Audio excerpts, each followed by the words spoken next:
Fala galera, aqui é o Fanatic. Deixe seu like, se inscreva no canal e ative o sininho para notificações. Bom vídeo.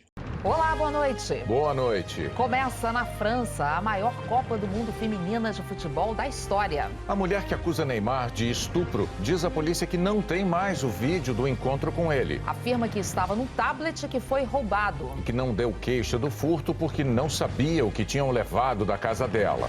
Motoristas idosos são a maior preocupação com a proposta de aumentar intervalos para a renovação da CNH. O presidente Bolsonaro fala em planos de criar uma moeda única com a Argentina. Secretários de Fazenda defendem a permanência dos estados na proposta de reforma da Previdência. E a Alemanha vai devolver ao Brasil uma espécie de ave considerada extinta na natureza. A partir de agora, no Jornal Nacional.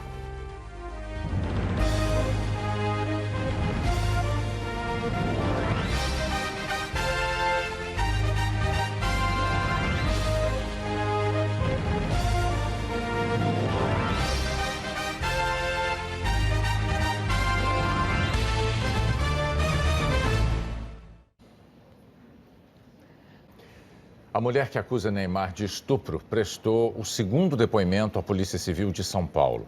Ela disse que o vídeo completo com imagens daquele segundo encontro com o jogador estava num tablet e que o aparelho foi furtado. Foi num carro da polícia que Nájila Trindade Mendes de Souza chegou para prestar depoimento. A escolta era um pedido do advogado da mulher que acusa Neymar por estupro. Nájila desceu rápido, com a cabeça coberta, e veio acompanhada de uma amiga. Nájila e uma amiga começaram a prestar depoimento por volta de meio-dia. As duas estão naquela sala, na Delegacia de Defesa da Mulher. Para impedir qualquer imagem desse depoimento, os policiais colocaram um banner na janela. Foram quase 6 horas de depoimento. Fontes da polícia disseram que Nájila estava nervosa e chorou muito. A delegada Juliana Lopes Bussacos, responsável pela investigação, teve que interromper o depoimento algumas vezes para que a denunciante se acalmasse. O Jornal Nacional teve acesso ao conteúdo do depoimento. Sobre o primeiro encontro, Nájila disse que seguia Neymar numa rede social e que em fevereiro mandou uma mensagem direta e o jogador respondeu. Desde então, os dois mantiveram contato. E em maio, eles acertaram a viagem dela a Paris. Nájila confirmou que Neymar pagou a passagem aérea e a estadia no hotel. Nájila deu detalhes do primeiro encontro, no dia em que Neymar chegou no hotel. Segundo ela, os dois começaram a se beijar e o jogador começou a dar uns tapas. Ela disse que não falou nada, mas que minutos depois percebeu que ele estava mais agressivo. Ela então reclamou. Segundo ela, neste momento, perguntou se ele tinha camisinha. Neymar respondeu que não. E ela disse que achava melhor que eles ficassem só na pegação. Nájila contou que o jogador a segurou com força pelo quadril e que fez sexo com ela sem consentimento. Segundo os investigadores, nessa parte do depoimento, Nájila teve uma crise de choro. A delegada parou de fazer perguntas por alguns instantes. Sobre o segundo encontro, Nájila foi confusa, segundo policiais que acompanharam o depoimento. Primeiro disse que deixou o celular ligado o tempo todo para gravar a conversa que teria com Neymar.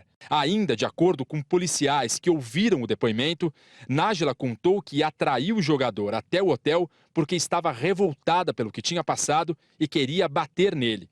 Quando os policiais foram transcrever este trecho do depoimento, Nájila voltou atrás e disse que deixou o celular ligado por alguns minutos e desligou porque tinha medo que fosse descoberta. Ainda, de acordo com a polícia, a mulher foi contraditória sobre os horários da chegada e saída do jogador no hotel. No depoimento, Nájila se recusou a entregar o celular à polícia. Ela, como vítima, pode fazer isso. Também disse que não poderia entregar a íntegra do vídeo do segundo encontro. 1 minuto desse vídeo já é de conhecimento público e nele, Nájila bate em Neymar. Nos outros 6 minutos, segundo Nájila contou, haveria elementos que comprovariam que Neymar a agrediu no dia anterior. Essa era uma das provas que a polícia queria ter em mãos depois do depoimento de hoje. Nájila disse que o vídeo estava num tablet dentro do apartamento que, segundo ela, foi arrombado ontem.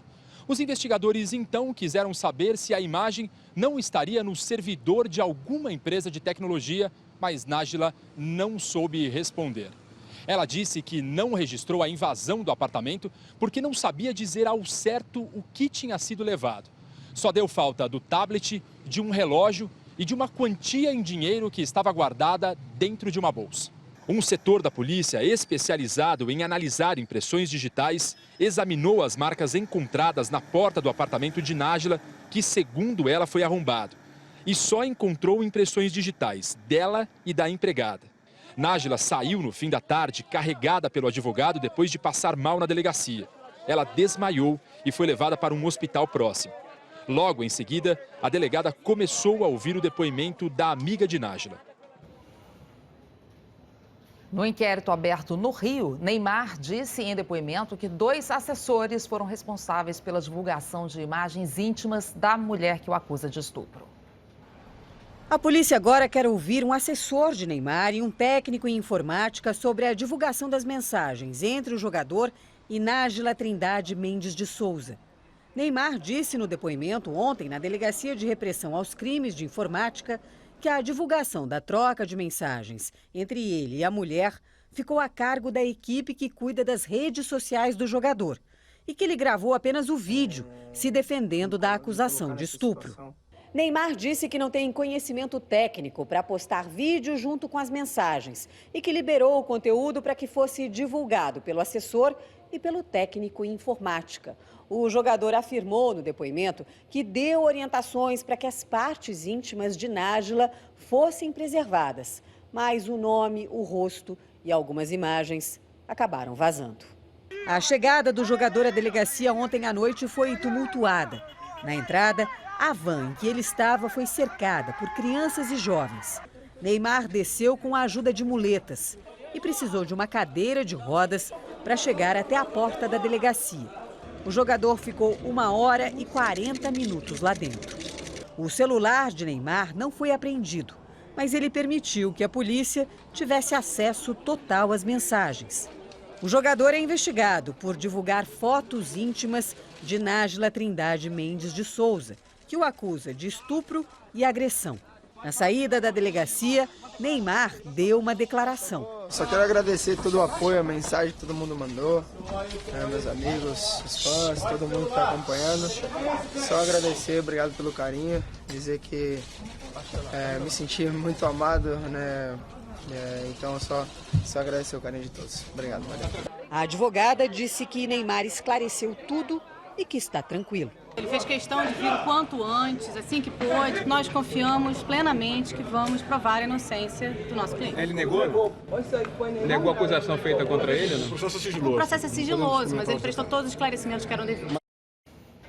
A defesa de Neymar disse que não vai comentar o depoimento de Nájila porque não teve acesso ao conteúdo ou ao inquérito. Mas em nota divulgada no início da noite, a assessoria de Neymar afirmou que todas as evidências divulgadas convergem para a conclusão de que o atleta foi vítima de denunciação caluniosa e que o crime está sendo apurado pelas autoridades policiais.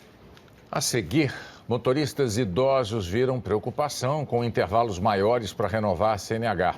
A Alemanha vai devolver ao Brasil aves consideradas extintas.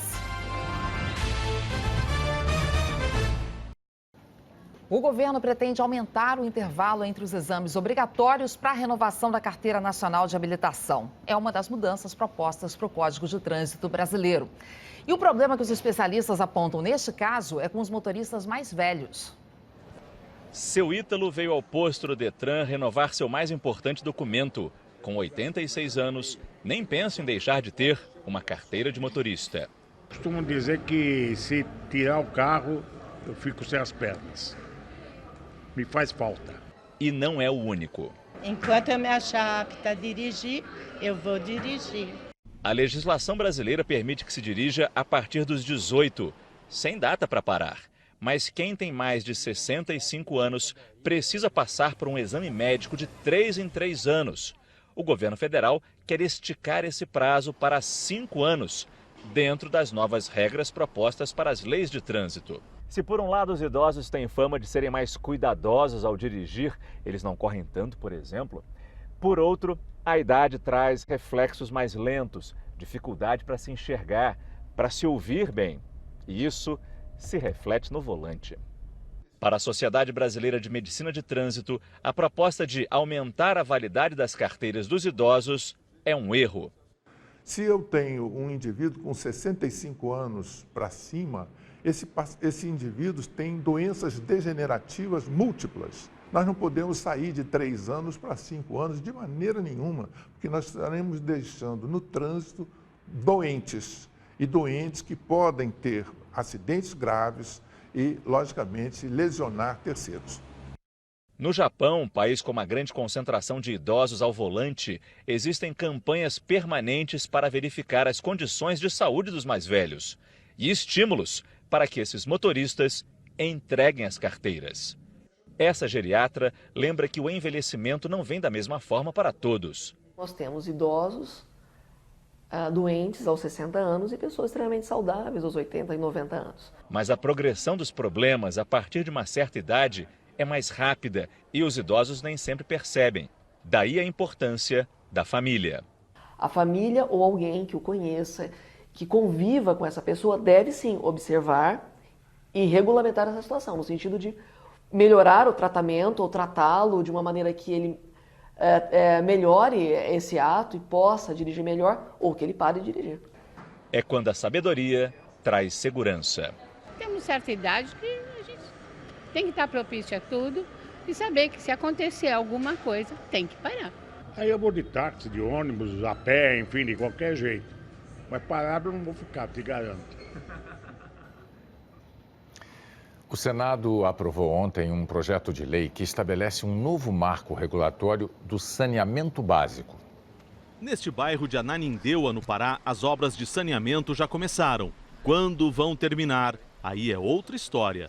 Como é que a pessoa aguenta viver numa coisa dessa? A gente não suporta mais, a gente esperou muito. Grande parte dos brasileiros já esperou muito. 35 milhões não estão conectados à rede de abastecimento de água. 110 milhões, metade da população, não tem esgoto tratado. A meta do Plano Nacional de Saneamento Básico é levar água e esgoto para todos os brasileiros até 2033, daqui a 14 anos. Nada fácil e muito caro. O governo federal estima que são necessários 700 bilhões de reais. Regras claras podem atrair esses investimentos. O projeto aprovado ontem no Senado aproveita boa parte da medida provisória editada ainda no governo Temer e que perdeu a validade na última segunda-feira, por não ter sido votada dentro do prazo. Hoje, as companhias estaduais podem fechar contratos com municípios sem participar de concorrência. O texto aprovado ontem pelos senadores determina a concorrência entre empresas públicas e privadas para cidades sem nenhum serviço de saneamento. Mas uma emenda incluída no projeto permite que, nas cidades onde esse serviço já é prestado por empresas públicas, o contrato possa valer até 30 anos.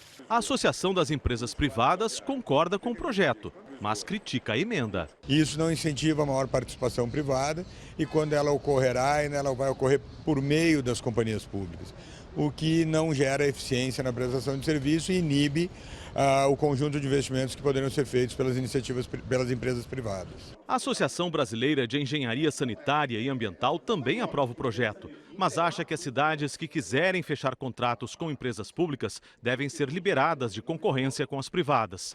A associação teme que municípios pequenos acabem não conseguindo atrair empresas privadas para participar da concorrência. Os municípios pequenos não são atraentes do ponto de vista financeiro e eles sobrarão para a operação do Estado. E com isso, o Estado não conseguirá investir, porque ao mesmo tempo que ele tem que investir no pequeno, ele perdeu a operação do grande. Então, esses municípios ficarão às mínguas. O projeto também permite a formação de blocos de municípios para tentar atrair os investimentos. O projeto agora vai ser analisado pela Câmara. A Prefeitura de Ananindeua afirmou que as obras de saneamento mostradas na reportagem devem ficar prontas no segundo semestre. E de toda a água tratada no Brasil, quase metade é desperdiçada por causa de falhas na estrutura de abastecimento. Não é difícil encontrar água escorrendo pelas ruas. Rastro de um desperdício ainda comum.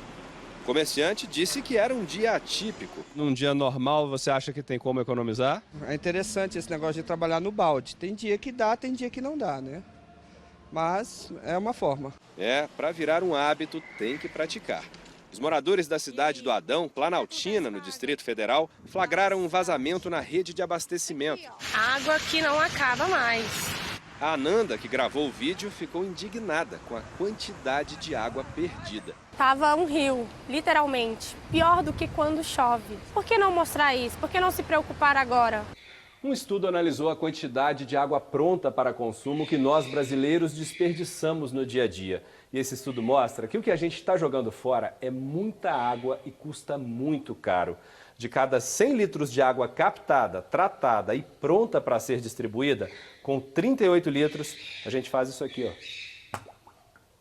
É tanta água que daria para encher mais de 7.000 piscinas olímpicas por dia. O bastante para abastecer 3 em cada 10 brasileiros, 60 milhões de pessoas. E o custo dessa água que é jogada fora, mais de 11 bilhões de reais em um ano, mais do que foi investido em água e esgoto no Brasil. O estudo do Instituto Trata Brasil, que monitora o saneamento básico em todo o país, mostra 3 tipos de desperdício: vazamentos em tubulações antigas que precisam ser trocadas, erros de leitura de parte dos hidrômetros que também precisam de substituição e os chamados gatos, furtos de água que prejudicam toda a rede e vão para a conta de quem paga corretamente. Seus olhos conseguem desembaralhar este emaranhado? Vários gatos encontrados em Manaus. Apesar da água em abundância, a região norte tem a rede de abastecimento mais precária do país e o mais alto índice de desperdício. Mais da metade da água captada e tratada não chega para as pessoas. O Brasil está na contramão do que está se fazendo no mundo. A gente precisa aprender a lidar com a água. A gente cresceu com uma cultura de abundância e a gente acha que a água nasce atrás da parede. Na casa da Fátima, a água nasce, mas no telhado. Olha, aqui não tem segredo não. Quando a chuva vem, cai aqui, vem tudo para cá, dessa encanação aí. Aí vem, cai tudo aqui. A instalação inteira custou R$400. A caixa é de 1.000 litros. Dá para lavar a área externa da casa por um mês. Gasta menos e a água é toda aproveitada. Não tem jeito de perder e nem de dizer assim, essa aqui vai pro ralo, não. Pela primeira vez na história, uma espécie de ave considerada extinta na natureza vai voltar para casa. E é no Brasil. Existem apenas 166 ararinhas azuis no mundo. Vítima da caça e do tráfico, a espécie rara foi considerada extinta na natureza no ano de 2000. Passou a existir só em cativeiro. No Brasil, são apenas 13. 2 nasceram há poucas semanas em Minas Gerais. Foi a primeira reprodução bem-sucedida nesse criadouro, o único do país que tem ararinhas azuis. Pesquisadores do Instituto Chico Mendes e de outras organizações vêm trabalhando para aumentar essa população e recuperar o habitat delas. Essas 50 que estão na Alemanha vão voltar para o Brasil em novembro. Elas vão para Curaçá, na Bahia, onde foram criadas 2 unidades de conservação da caatinga. É lá que as ararinhas serão soltas no futuro. Mas é preciso recuperar a natureza também. A região sofreu com o desmatamento e elas gostam de uma árvore, a caraibeira, típica da região. Dentro da unidade está sendo construído um centro de reprodução das aves. No ano que vem, as ararinhas que estiverem preparadas serão soltas e vão ser monitoradas por cientistas nesse delicado processo de reintroduzir na natureza uma espécie de ave extinta, algo que nunca foi feito antes no mundo. Elas estão voltando para casa. É a primeira vez em toda a história que a gente vai ter a repatriação de 50 indivíduos, né? É um terço do plantel, praticamente, que vai vir para o Brasil para a gente fazer todas as atividades de reprodução aqui no Brasil e reintrodução. Bacana. Vamos ver agora como é que fica o tempo nesse fim de semana com a Maria Júlia Coutinho. Boa noite, Maju. Oi, Ana. Boa noite para você, para o Bonner e para todos. Ó, Ana, eu começo com aviso para quem pretende viajar logo cedo. Tem risco de nevoeiro no aeroporto de Guarulhos, no Afonso Pena, lá no Paraná, e de névoa em Congonhas, no Santos Dumont e também no Galeão, no Rio de Janeiro. Quem for pegar a estrada também precisa ficar atento, lembrando que o nevoeiro prejudica bem mais a visibilidade do que a névoa. Quando tem nevoeiro, o motorista acaba não conseguindo enxergar um veículo que esteja a mais de 1 quilômetro de distância. E como é comum na temporada outono e inverno no centro-sul. Depois que a névoa e o nevoeiro se dissipam, vem o sol, que amanhã deve predominar aqui em quase todo o país. Pode ser também um dia com grande amplitude térmica, aquela diferença entre a temperatura da manhã e a da tarde.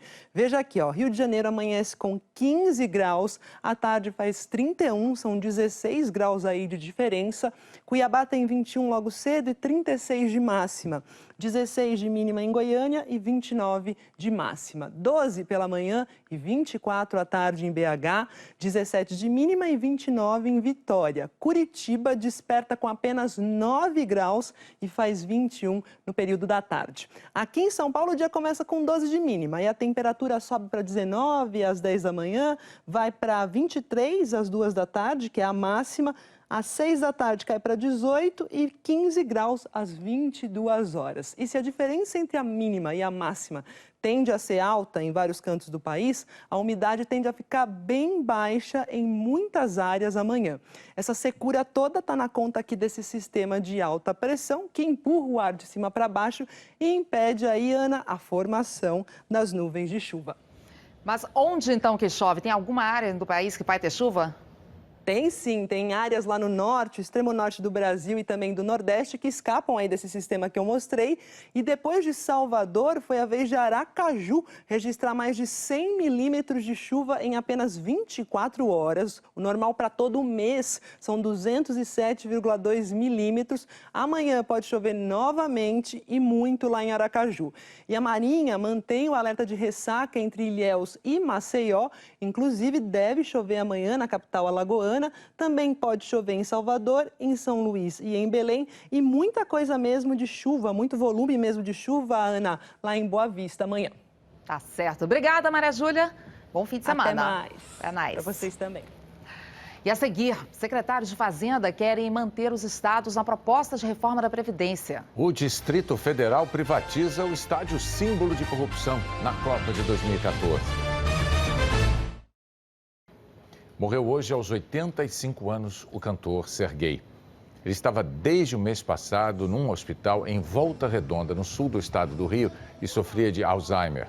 Era considerado o artista mais longevo do rock brasileiro. Serguei se apresentou em 2 edições do Rock in Rio.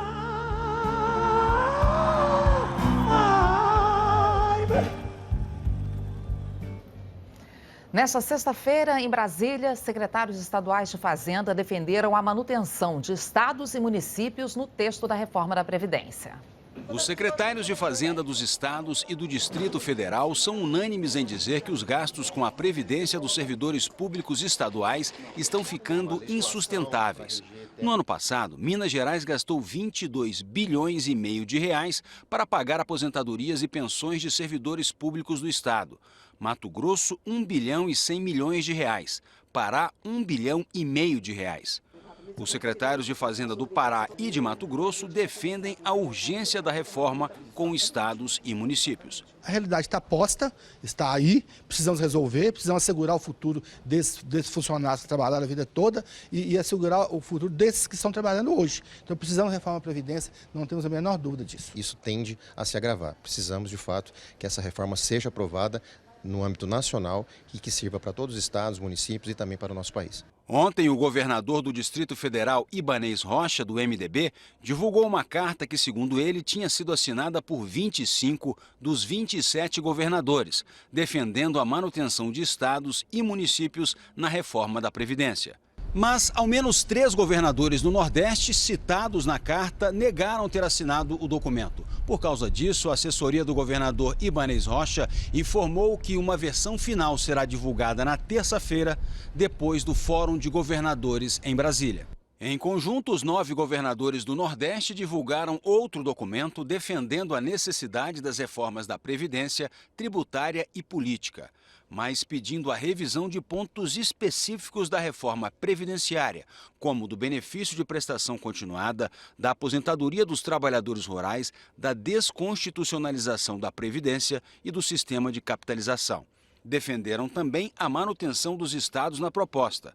Segundo eles, a retirada dos estados da reforma representa o abandono da questão previdenciária à própria sorte, como se o problema não fosse de todo o Brasil e de todos os brasileiros. A inflação de maio, de 0,13%, foi a menor para o mês desde 2006. Em média, a queda dos preços dos alimentos foi a principal responsável pela redução do índice. A inflação acumulada desde janeiro está em 2,22%. O presidente Jair Bolsonaro defendeu a criação de uma moeda única entre Brasil e Argentina, o peso real. Ele passou a quinta-feira no país vizinho e já está de volta ao Brasil. O presidente Jair Bolsonaro deixou o hotel em Buenos Aires bem cedinho e, antes de partir, respondeu sobre a proposta de que tratou durante a visita à Argentina, a criação de uma moeda única. O Paulo Guedes nada mais fez do que dar um primeiro passo para um sonho de uma moeda única na região do Mercosul, peso real. Não, quem diz que vai achar é ele. Como aconteceu o euro lá atrás, pode acontecer o peso real aqui. Pode acontecer, o primeiro passo. Eu já falei para vocês que não é meu forte a economia. E nós acreditamos no feeling, na bagagem, no conhecimento e no patriotismo do Paulo Guedes nessa questão também. Essa ideia da moeda encanta os argentinos e o Brasil teria que pagar um preço, né? Não há uma dúvida que todo casamento alguém perde alguma coisa, né? E ganha outras. Eu sou pelo casamento. Se dependesse do presidente Maurício Macri, esse casamento já estaria marcado. Ele tenta a reeleição em outubro, mas enfrenta o caos na economia, com a inflação a mais de 55% ao ano, pobreza que atinge a 38% da população, dólar a mais de 45 pesos. A ideia de uma moeda comum cai como uma luva para quem precisa de um discurso que crie alguma expectativa positiva por aqui. O ministro da Economia, Paulo Guedes, explicou que esse é um processo de longo prazo. Falei que no futuro haveria, daqui a uns 20 anos, 5 moedas no mundo. E que eu acho que a integração na América Latina levaria eventualmente a uma moeda única. E vice-versa, uma moeda única aceleraria também uma integração regional. Em nota, o Banco Central do Brasil negou que exista projeto ou estudo em andamento sobre a moeda única. Segundo o Banco Central, há apenas diálogos naturais na relação entre parceiros sobre a estabilidade macroeconômica. Mas a simples ideia da moeda comum fez o presidente da Câmara reagir rápido. Em rede social, Rodrigo Maia questionou a viabilidade dessa proposta. Ele disse: será? Vai desvalorizar o real? O dólar valendo R$ 6? Inflação voltando? Espero que não. Já no Brasil, o presidente foi questionado sobre a declaração de Rodrigo Maia e disse que as críticas são bem-vindas. Rodrigo Maia, ou quem quer que seja, caso tenha criticado, é um direito, é um dever, estamos num país livre. As críticas são muito bem-vindas, que nos alertam para a possibilidade de estarmos desviando do caminho certo. O presidente do PSL, Luciano Bivar, é acusado de usar empresas que vendem notas fiscais para justificar gastos. O PSL é o partido do presidente Jair Bolsonaro. É nesta casa, na periferia do Recife, onde mora a assessora de imprensa do deputado federal Luciano Bivar, presidente do PSL. Marta Patrícia Heitor Lemos é dona da ML Serviços de Comunicação e também é filiada ao PSL. A mãe de Marta informou que a empresária não estava. Ela não está em casa, não? Uma reportagem publicada hoje pela Folha de São Paulo revela que o presidente do PSL, Luciano Bivar, apresentou à Câmara e ao Tribunal Superior Eleitoral notas fiscais de 2 empresas que vendem esse tipo de documento, entre elas a ML Serviços de Comunicação. Luciano Bivar já é investigado pela Justiça Eleitoral de Pernambuco por denúncia de uso de candidatas laranjas na eleição passada para desvio de R$ 600 mil do fundo partidário. Ele nega as acusações. Segundo informações do jornal, confirmadas pela TV Globo, a ML recebeu R$50 mil de verbas da Câmara Federal de 2017 a abril deste ano.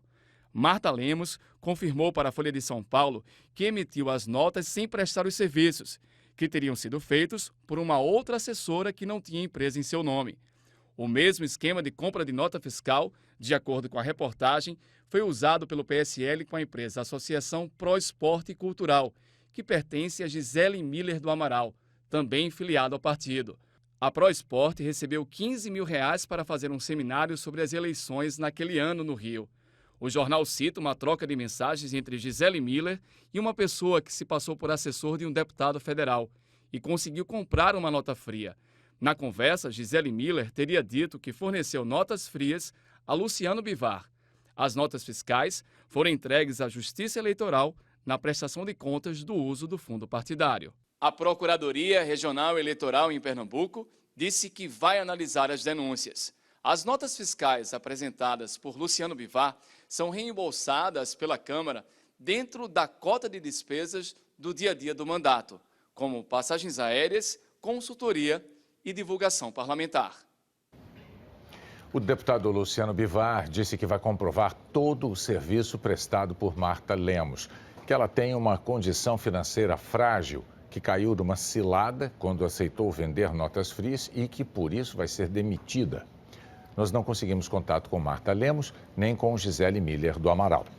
A Petrobras e a União vão receber mais R$681 milhões de dinheiro desviado no esquema de corrupção investigado pela Lava Jato. A quantia vai ser paga pela Braskem, do Grupo Odebrecht, e estava depositada numa conta judicial. A Braskem fechou um acordo de leniência com o Ministério Público Federal. Até agora, a Lava Jato devolveu aos cofres públicos mais de R$3 bilhões. O Estádio Nacional Mané Garrincha, em Brasília, símbolo do superfaturamento de obras voltadas para a Copa do Mundo de 2014, vai passar para a iniciativa privada. Um consórcio vai assumir por 35 anos a administração do complexo esportivo, que tem também um ginásio e um centro aquático. O governo do Distrito Federal deve receber R$5 milhões por ano pela concessão e 5% do faturamento de todo o complexo. Por ano, a manutenção do Mané Garrincha custava ao governo do DF R$370 milhões. A Polícia Civil e o Ministério Público apreenderam cerca de R$720 mil na casa onde o ex-corregedor-geral da Fazenda do Estado de São Paulo, Marcos Vinícius Vanucchi, foi preso ontem, em Itatiba, por suspeita de enriquecimento ilícito. O dinheiro estava dentro de um móvel, numa espécie de porão. Vanucchi é suspeito de cobrar propina de fiscais investigados pela Corregedoria para não levar os casos adiante. Nós não conseguimos contato com a defesa de Marcos Vinícius Vanucchi. O juiz Valisney de Oliveira, da Justiça Federal em Brasília, rejeitou uma denúncia contra o ex-presidente da Câmara e ex-ministro Henrique Eduardo Alves, do MDB, por lavagem de dinheiro. Ele era acusado de usar contas em paraísos fiscais para esconder mais de R$1.600.000 em propina de empreiteiras responsáveis pelo Porto Maravilha, no Rio. O juiz considerou que o ex-ministro já havia se tornado réu pelo mesmo crime em outro processo. Henrique Alves ainda é alvo de outras investigações. A defesa de Henrique Alves afirmou que tem convicção de que outras absolvições virão. A seguir, a abertura da Estação Espacial Internacional para visitantes. E o piloto da Fórmula 1 que se recusou a deixar as pistas depois de quase perder o braço. Domingo tem Fórmula 1 em Montreal, no Canadá. Mais uma oportunidade para o piloto Robert Kubica impressionar o mundo do automobilismo. Ele é o último colocado na classificação. Chegou atrás do companheiro de equipe em todas as 6 corridas do ano. Mas ninguém ousa criticar o desempenho de Robert Kubica, piloto da Williams. O polonês estreou na Fórmula 1 em 2006 e logo mostrou bons resultados. Em 2007, sofreu um acidente impressionante no Grande Prêmio do Canadá. No ano seguinte, encarou o mesmo circuito e conquistou a vitória. A carreira de Kubica era promissora. Até que em 2011, quando participava de um rally, sofreu um acidente que o deixou à beira da morte. Os médicos conseguiram salvar a vida de Kubica, mas depois de 20 cirurgias, o punho e a mão direitos ficaram com uma série de limitações de movimentação. Ninguém pensava que algum dia ele seria capaz de voltar a guiar um carro de Fórmula 1. É por isso que aqui As pessoas o consideram uma espécie de fênix do automobilismo. Kubica ressurgiu das cinzas. Resiliente, enfrenta as dificuldades de peito aberto. Tenho limitações na rotação do braço, então preciso compensar isso com o ombro, o que, pelo pouco espaço no cockpit de Fórmula 1, cria mais dificuldades. O talento não desaparece e o talento está aí, e é um piloto que o Hamilton e o Alonso consideravam ao nível deles antes do acidente. Na Williams, que tem o pior carro do grid, Kubica tem ficado atrás do companheiro de equipe George Russell, equipe inglesa, piloto inglês. Mas quase sempre a diferença é pequena, questão de décimos de segundo. Nesse final de semana, Kubica volta ao Canadá, onde já subiu no lugar mais alto do pódio. Hoje em dia, não disputa mais as primeiras posições, mas o polonês é a prova de que os últimos podem sim ser vencedores. A NASA, a Agência Espacial Americana, anunciou que vai abrir a Estação Espacial Internacional para viagens particulares de turismo ou de negócios a partir de 2020. A diária por pessoa na Estação Espacial vai custar o equivalente a cerca de R$ 135 mil, incluindo comida, água e todo o sistema de suporte vital. Já o preço da passagem é estimado em mais de 200 milhões de reais. Vão ser 2 viagens por ano, com duração de até 30 dias, operadas por 2 empresas americanas, a SpaceX e a Boeing. O objetivo da NASA é conseguir financiamento para outros projetos, como voltar à Lua, por exemplo. No Globo Repórter de hoje, você vai conhecer um dos lugares mais fascinantes do mar Mediterrâneo. Chipre, uma nação, 2 povos e muitas surpresas. Montanhas geladas, um deslumbrante mar turquesa e a rotina de vida que garante longevidade aos seus moradores. Seria o vinho dos reis? O queijo halloumi, feito em casa pelos criadores de cabra. A beleza de um casamento grego. Flamingos, um pelicano cor-de-rosa. E os estranhos muflões com seus chifres gigantes. Hoje, no Globo Repórter. Depois tem a série Assédio e o Jornal da Globo. Boa noite. Uma boa noite, um ótimo fim de semana para você.